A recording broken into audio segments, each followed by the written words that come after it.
Hello friends, it's Chari. Today I have two new Build-A-Cake cards celebrating spring holidays.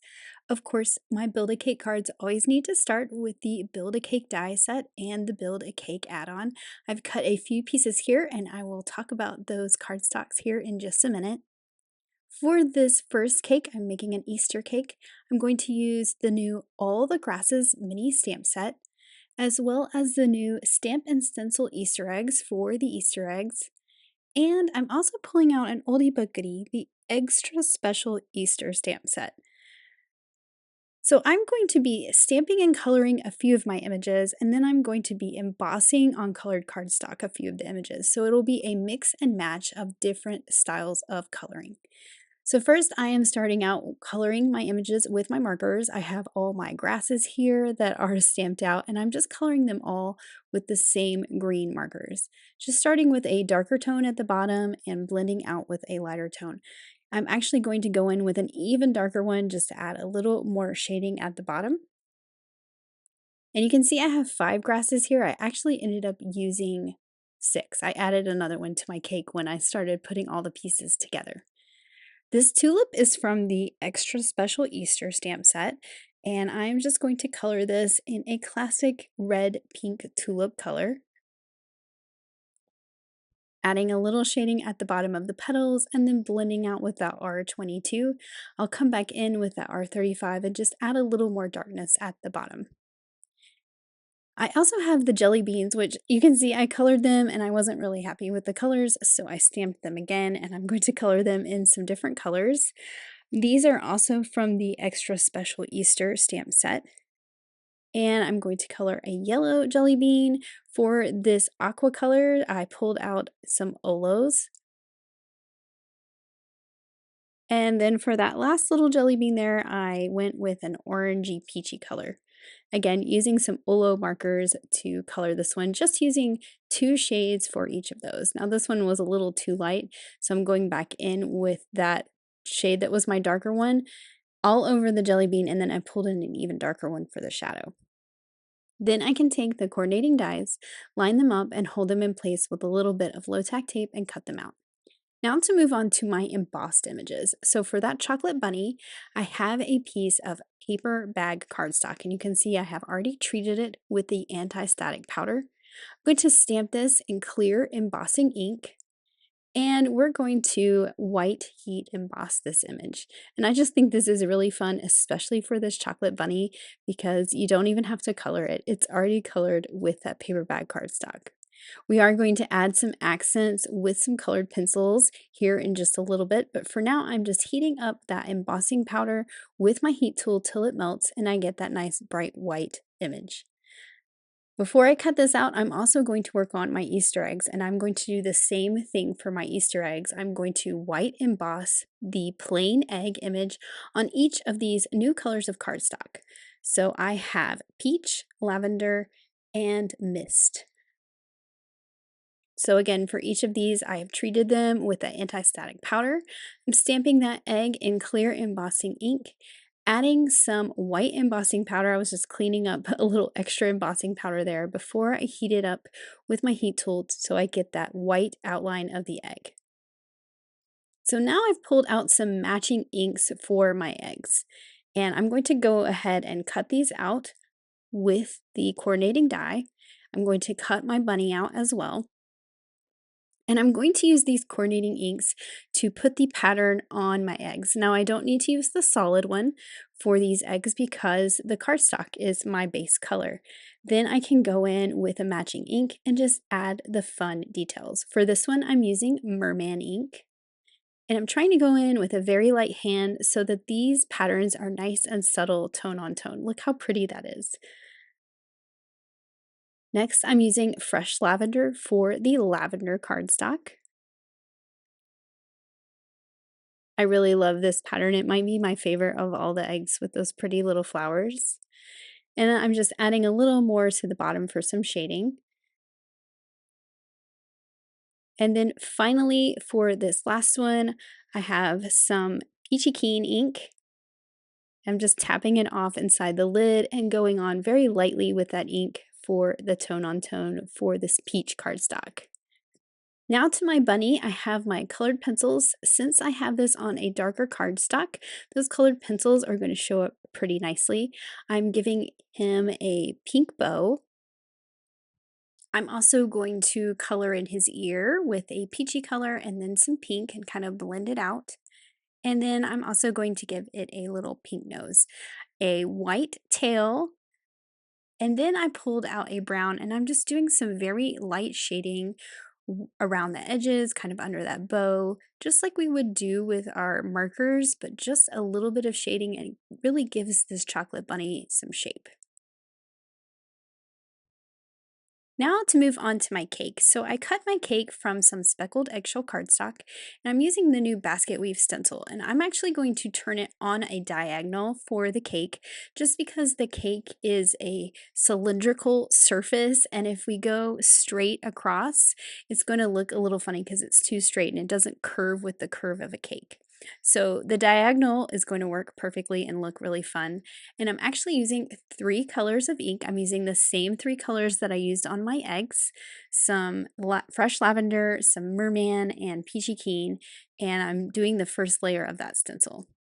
Then I'll take the second stencil and line it up again on the diagonal, and I'm going back in with the same colors in those same areas. So again, peachy keen in that bottom corner, merman through the middle, and then fresh lavender in the top right. This is going to give it a fun pastel Easter basket weave look to the cake.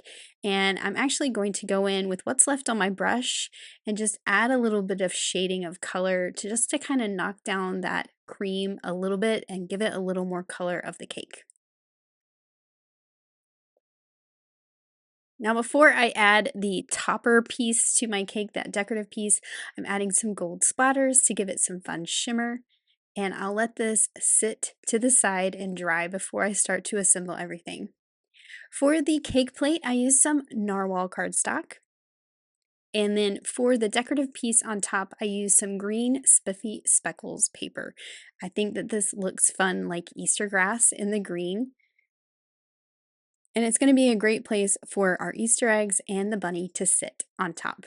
I also used the same spiffy speckles paper for the decorative icing along the bottom. Now I've placed all of my images where I want them to be on my cake and I'm going to start to glue them down. So I'm starting with that tulip there.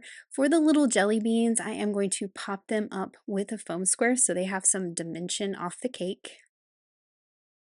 And then I can start adding my other elements. So I have those big Easter eggs, and this is where I'm going to use my grass to kind of hide the Easter eggs a little bit like they're hiding in the grass. That one I'm going to tuck behind that one in just a minute. I'm adding one over here with the tulip as well. We have that Easter egg on top. This one's going to lay on its side like it's laying down on the grass.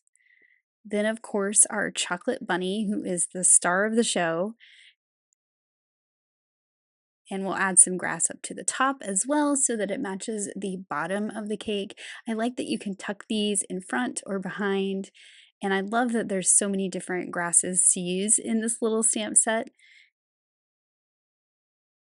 This one's the one I'm going to tuck behind this egg over here. And the egg on the top up there where I just had that piece of grass, that is where I stamped a 6th piece of grass and added another one. So it was nice and even on the top and the bottom. And of course we need to add that purple egg as well. And I'm just going to put some glue on the back and tuck this one up there so it's kind of stacked and we get some nice height on our cake.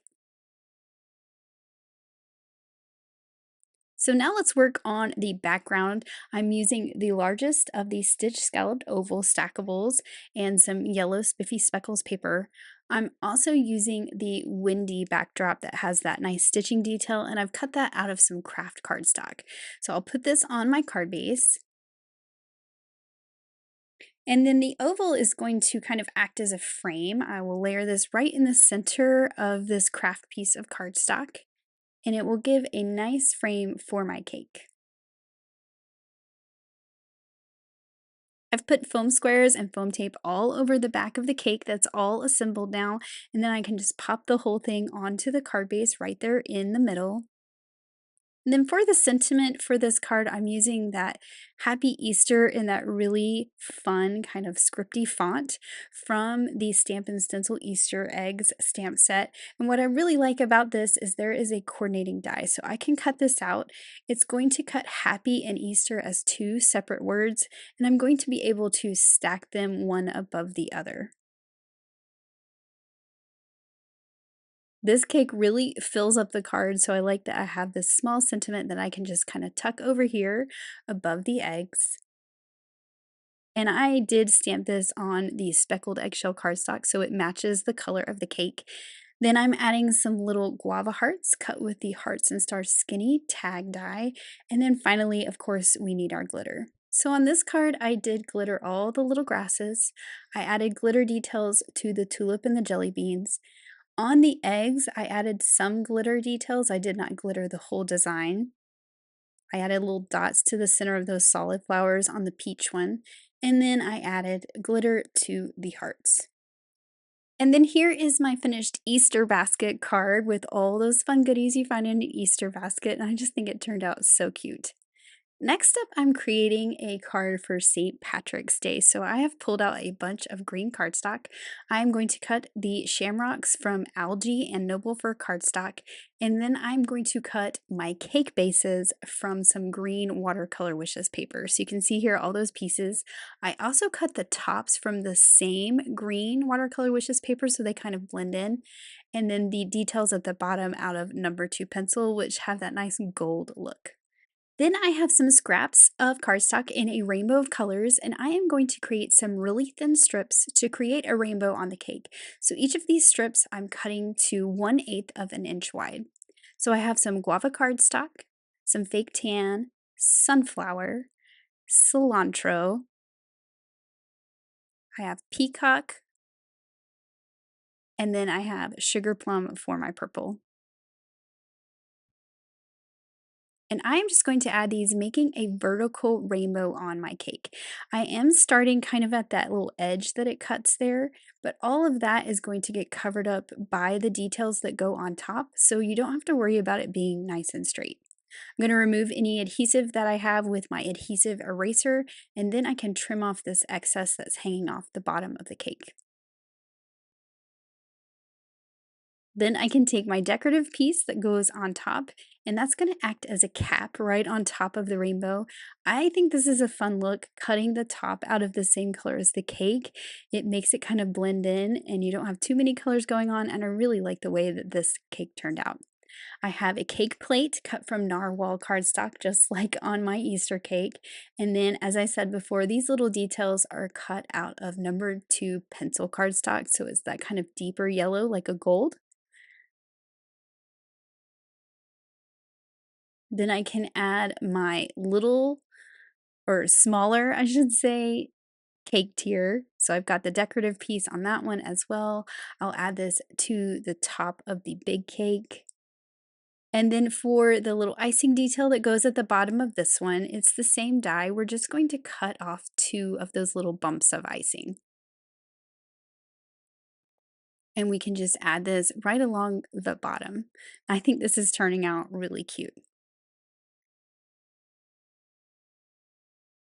Now I did want some shimmer on this too. I am covering up the plate with my hand because I should have done this before I glued the plate down. So I'm just kind of masking it, and then I went in with my brush and added that gold metallic watercolor to the icing details at the bottom, and it really gave them the look of gold, which I think is really fun, and they really shimmer in the light when you pick it up and look at it. Just a few more splatters of the gold, and then I will let this watercolor dry. But look at that shimmer. It's so pretty. For my background, I have a piece of the Blissful Blossoms Marigold 12 by 12 paper, and I'm cutting it out with the largest of the outside in stitch rectangles. I just love the B sides of these papers. I think they look like wallpaper. And then for my sentiment, you can see I stamped one that said Happy St. Patrick's Day, but I decided I wanted a sentiment that was a little more generic and could be used any time of the year. So I pulled out my Harold's ABCs. This is one of my favorites because they're nice and small and fit on sentiment banners great. And I'm going to spell out the sentiment that says, "It's your lucky day." And lucky for me, I didn't even have to repeat any of the letters because Harold's has uppercase and lowercase, and I just got to stamp the whole sentiment all at once. I love the alphabet sets because each of the letters are on a rectangular base, and all you have to do is line them up on a block, one right next to the other. You can kind of just bump them against each other, and I like to stamp it just as a test to make sure it looks good. For this one, it looked great. I just decided I wanted to add a little exclamation point to the end, and this is going to fit on my sentiment banner perfectly. And this is a stitch sentiment banner cut out of kraft cardstock. I did pull out some sunflower ink, and I'm inking the edges of my background paper just a little bit to kind of define those edges and kind of frame up the cake that's going to be in the center. And I will add this to a white card base, and it's going to have that white frame around all the sides because I use the largest of the outside and stitch rectangles. So I get that thin white frame. Next, I need to finish decorating my cake with my shamrocks. And I'm just going to kind of figure out where I want my placement before I start gluing things down. And once I have that figured out, I will glue everything down. I really like the two different shades of green cardstock for these shamrocks. I picked two that kind of stood out on that watercolor wishes paper a little more, and I love all the shades of green that is happening on this card. I liked making these look like they're kind of cascading down that upper tier of the cake. Then I added my foam squares and my foam tape all over the back, so this can be popped up off of that background. And I'm going to pull in my sentiment strip and just lay it down here at the bottom, just so I can figure out the spacing of where I want my cake to land on that card base. So I'm going to pop that right on there. Then I can add a foam strip to the back of my sentiment. I'm actually using two foam strips here. I'll trim off the excess. And this is just going to go right below my cake, just barely overlapping that cake plate. And then, of course, we need some sparkle. I added some glitter to the details of those topper pieces, a little bit of glitter to all those shamrocks, just kind of kissing the top edge of them, not completely covering them with glitter. And I had a few shamrocks still left because I cut all the sizes because I wasn't sure what I wanted. And so I'm adding a couple kind of tucked here down below the cake and below the sentiment strip. And then I also pulled out some gold gems to sprinkle around as well and fill in on that background a little bit. And I really love how this St. Patrick's Day cake turned out. I love all the green and that pop of color from the rainbow, and I just think it turned out so pretty. So I hope you have enjoyed more Build a Cake inspiration for some spring holidays. I hope to be back with some more springtime cakes soon. Thank you so much for watching. Have an amazing day. Bye.